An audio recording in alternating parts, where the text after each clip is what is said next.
அனைவருக்கும் வணக்கம். Gold bundles Hindi guide வழங்கும் கற்க கசடர நிகழ்ச்சிக்கு தங்களை வரவேற்பதில் பெருமகிழ்ச்சி அடைகின்றேன். सबको सादर प्रणाम. गोल्डन बंडल्स हिंदी गाइड प्रस्तुति कर्क कचडर कार्यक्रम पर आप सबका हार्दिक स्वागत है. मैं आर सुंदर राजन हूँ, आपका सेवक. आज का कार्यक्रम है हिंदी साहित्य. इस हिंदी साहित्य के अंतर्गत अलंकार के बारे में कुछ बातें आपसे करना चाहता हूँ.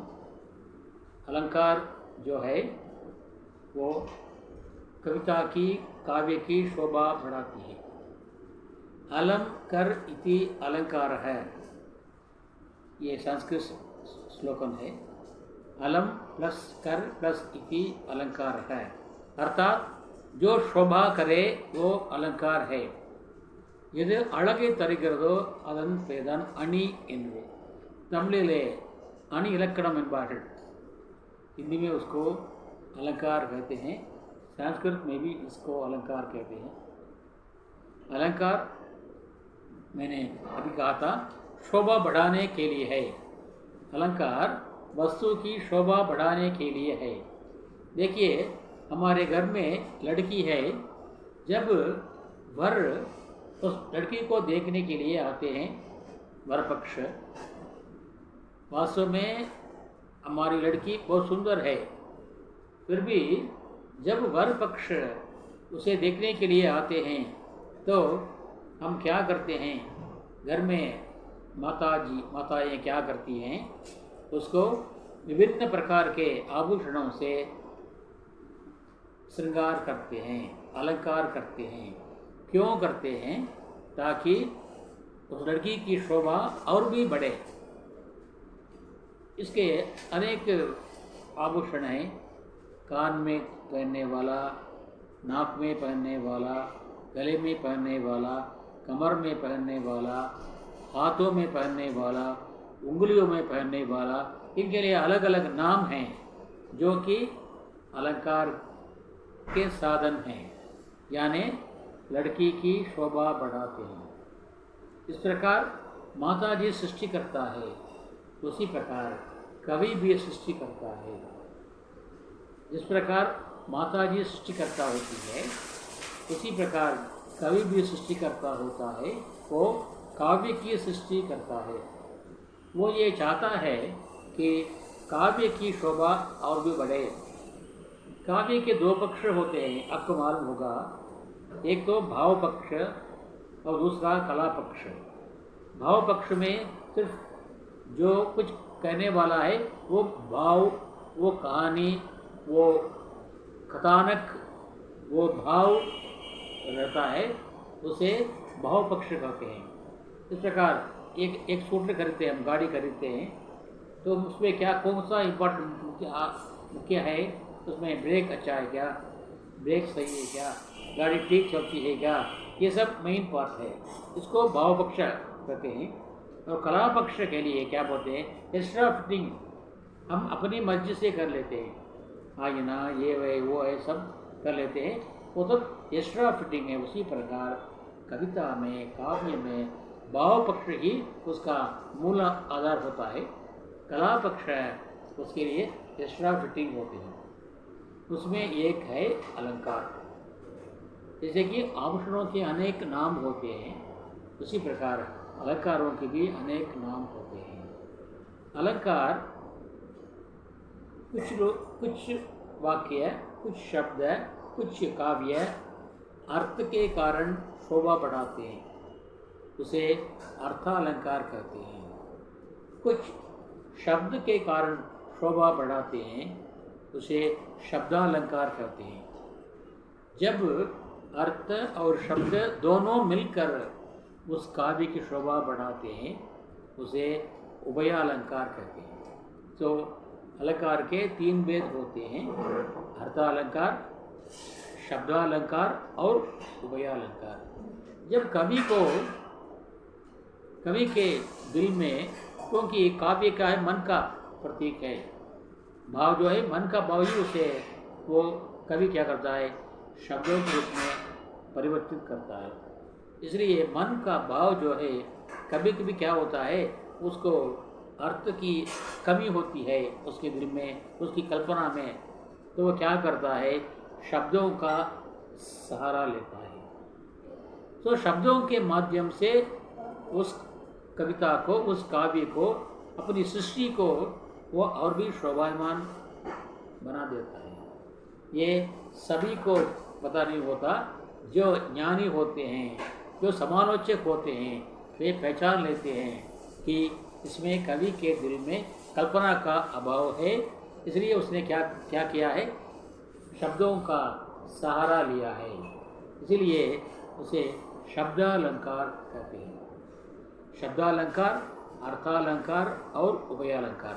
आज हम शब्दालंकार के एक मुख्य अंग के बारे में जानने वाले हैं।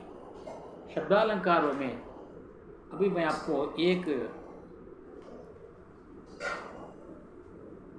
कुछ पंक्तियाँ सुनाऊंगा कविता की। तमिल के प्रसिद्ध कवि सम्राट कन्नदासन, जिन्होंने शब्दालंकार, अर्थालंकार, उभयालंकार सभी में अपना कमाल दिखाया है। यहाँ पर देखिए कमाल, देखिए शब्दों का कमाल।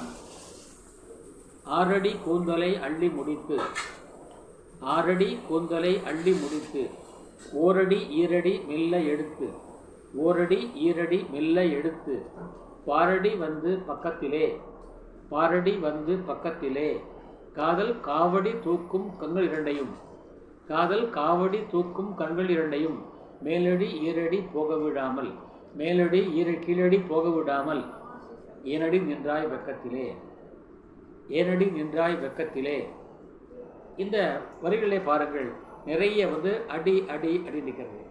இன்னும் சொல்கிறார், நில்லடி நில்லடி கண்ணடியோ, என்னடி என்னடி சொல்லடியோ, முன்னடி பின்னடி போடடியோ, அன்றொரு நாளடி வந்தவன் யாரடி, உண்மையை கூறடி உண்மையை சொல்லடி என்று அடி அடி என்று போட்டு அந்த பாடல் வரும். இங்கே நமக்கு அடி என்ற வார்த்தையை தவிர மற்ற வார்த்தைகள் தெளிவாக புரியாது. ஆக அந்த கவிதை வந்து மிகுந்த அழகை தருகிறது. இப்படி சொற்களின் காரணமாக எங்கெல்லாம் அழகு வருகிறதோ அதைத்தான் शब्दालंकार என்கிறார்கள். गुप्तजी சொல்றாரு ஒரு இடத்துல, चारु चंद्र की चंचल किरणें खेल रही हैं जल तल में, स्वच्छ चांदनी बिछी हुई है அவனே अंबर तल में. இங்கே அப்படித்தான் சொல் அலங்காரம். வள்ளுவர் சொல்றாரு, பற்றுக பற்றற்றான் பற்றினை, அப்பற்றினை பற்றுக பற்று விடற்கு. இங்கே அவர் மட்டும் சொல் அலங்காரம். பற்றுக பற்றற்றான் பற்றினை, அப்பற்றினை பற்றுக பற்று விடற்கு, துப்பாக்கு துப்பாய துப்பாக்கு துப்பார்க்கு, துப்பாக்கு தூவும் மழைங்கிறார். இப்படி கவிஞர்கள் தன்னுடைய சொல் அலங்காரத்தாலே அந்த கவிதைக்கு அளவூட்டுகிறார்கள். அப்படி शब्दालंकार சொல்லப்படுகின்ற अनुप्रास என்ற कनिயை पற்றி நாம் பார்க்கிறோம்.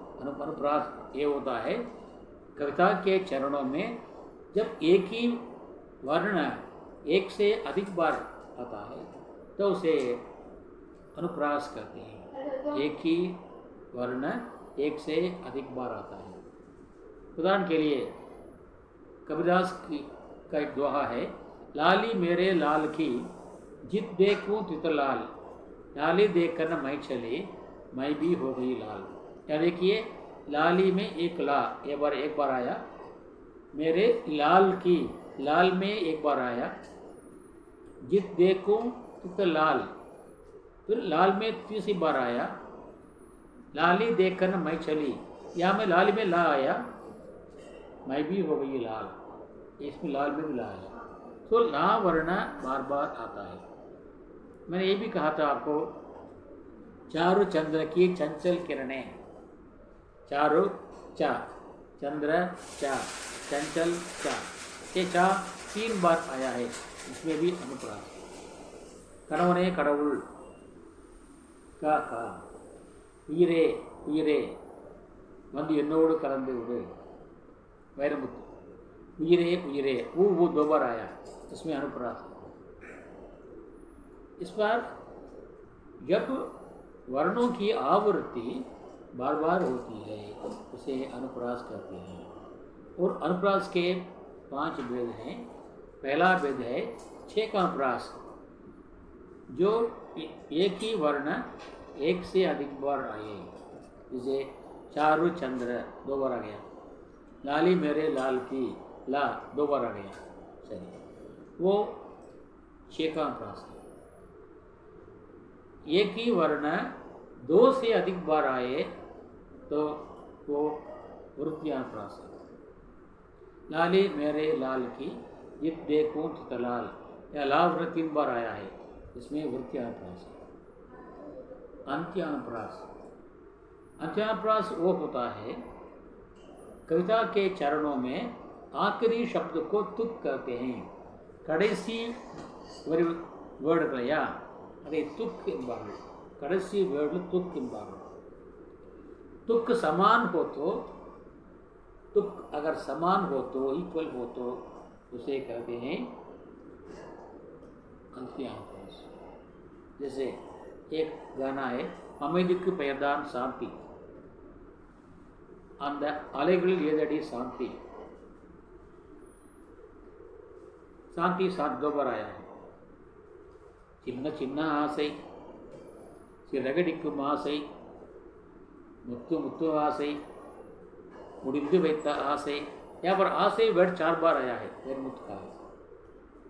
इस प्रकार जो तुक समान हो तो उसे क्या कहते हैं? अंत्यानुप्रास कहते हैं।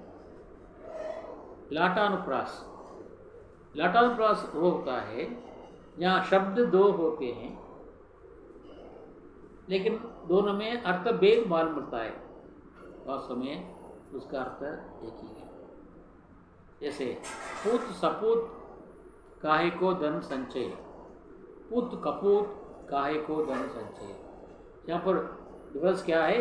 एक तो सपूत है, दूसरा कपूत है, लेकिन इसमें हमें भेद मालूम होता है। सपूत का मतलब है गुड सन, कपूत का मतलब है बैड सन।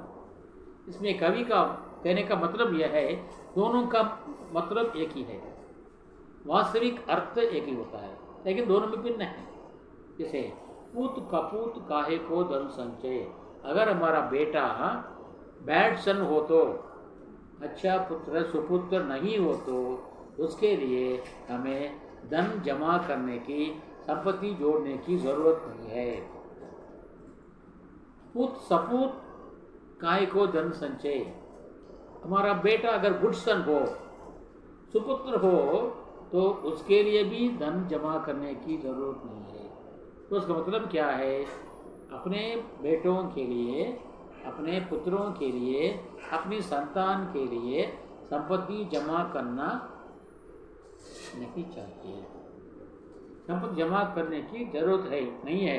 यहाँ पर मतलब एक ही है लेकिन शब्दों में परिवर्तन है, इसे कहते हैं लाटानुप्रास।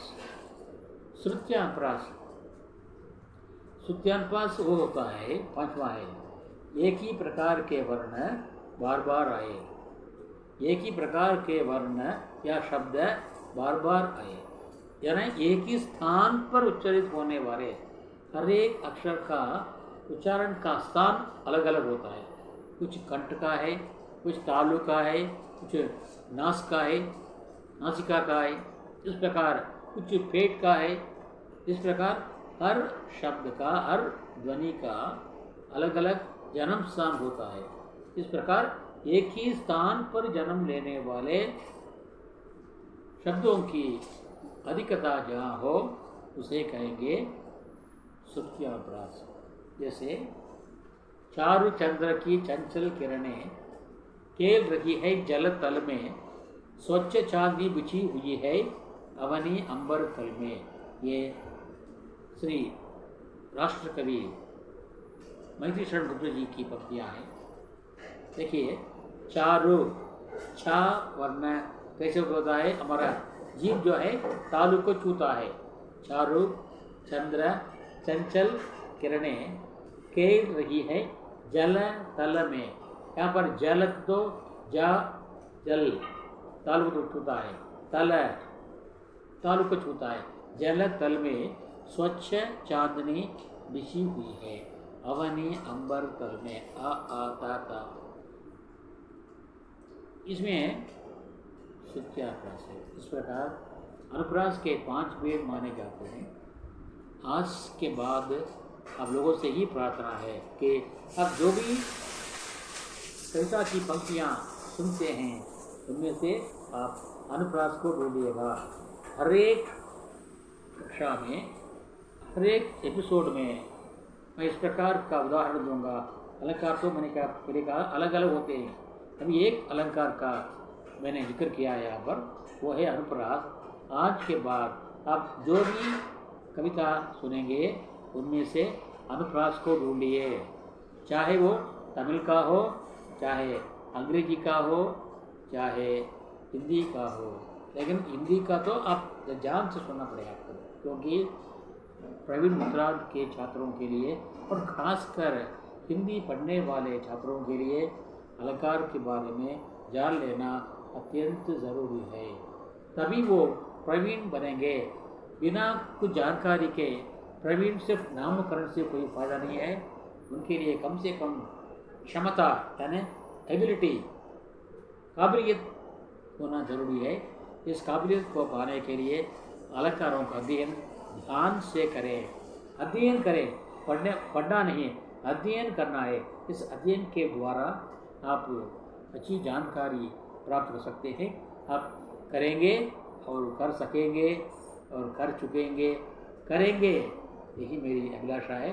और इस एपिसोड को देखने के बाद या सुनने के बाद आपके दिल में यही भावना पैदा होगी कि हम कवि की कवि बनेंगे, कवि की तरह इस प्रकार अलंकारों से युक्त रचनाएं करेंगे और हिंदी भाषा को शोभा देंगे और हम भी खुश होंगे और भाषा भी खुश हो जाएगी और इसे सुनने वाले भी खुश हो जाए। इसलिए हमारा ध्येय ये है, हम भी सुखी रहें और आप भी सुखी रहें, सुखी रहें और सबको सुखी बनावें। जियो और जीने दो, ये जैन धर्म का सिद्धांत है। इसी प्रकार खुश रहो और सबको खुश रखो, ये मेरा आपसे निवेदन है। खुश रहो और खुश रखो। इसके साथ मैं आज का ये कार्यक्रम समाप्त करना चाहता हूँ। कल एक नए शीर्षक के साथ आपसे मिलने वाला हूँ। तब तक के लिए आपसे विदा लेने वाला आपका आर सुंदरराजन।